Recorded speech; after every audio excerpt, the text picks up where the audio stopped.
Now that we have our form input component, we also want a button component that's custom. Now, this button is also going to be a presentational component, similar to our form input. And the reason why we're building them as their own component is so that this component can be used in any other component that might need consistent input styling that we have across our application. So what do I mean by this?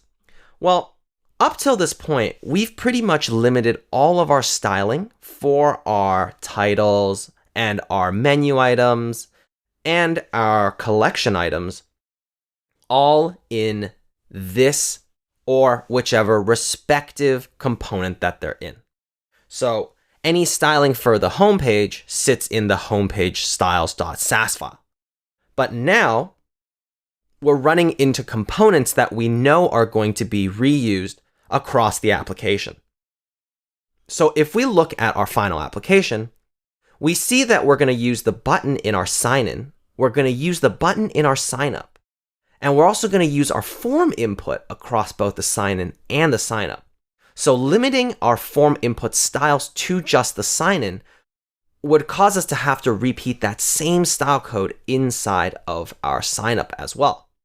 But we don't want to do that. We want to make components that we can reuse across our application. And even our button is used in more than just our sign-in page. We know it's going to be used inside of our checkout, and we see that this is actually inversed. So it's going to have to be a pretty flexible button. Including in our shop, we use something similar as well. So how are we going to build this? Well, first, let's just start with building our sign-in button for our sign-in page.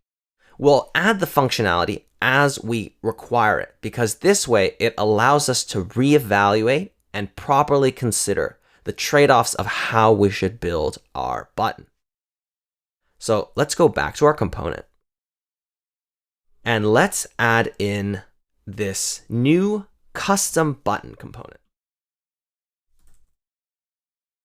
And let's just make custom button.component.jsx and custom button.styles.sass.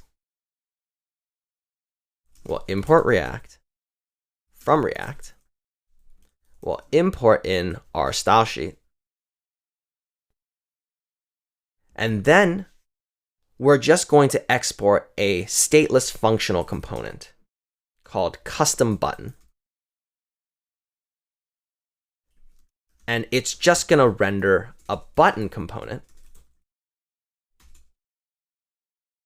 And then we're going to attach the styling to our custom button class name. Now, you might wonder, if this is a button, but in our actual sign-in component, we were using an input to do our HTML form submission, how would it continue to work if we switch it to a button? Well, for both button and input, they can both take this property of type submit, and they can both submit the form that they're in. They'll both trigger, when clicked, if they have the type submit, the onSubmit method on our form. So what we want to do is we want to be able to pass that in. So what we'll do is we'll first pull the children off of our props that get passed into our custom button. And then we're going to destructure all the other props into this other props property and spread that into our custom button. Now, if we have a type submit being passed into custom button, the button will get that. And then we'll put children inside of our button component. And now, if we export our custom button, and then we add in our custom button styles, which I have provided right here, we can now import our custom button into our component and replace this input with it. Now, instead of doing a value here, because we have children, we're just going to put sign in like so. And now we have our button.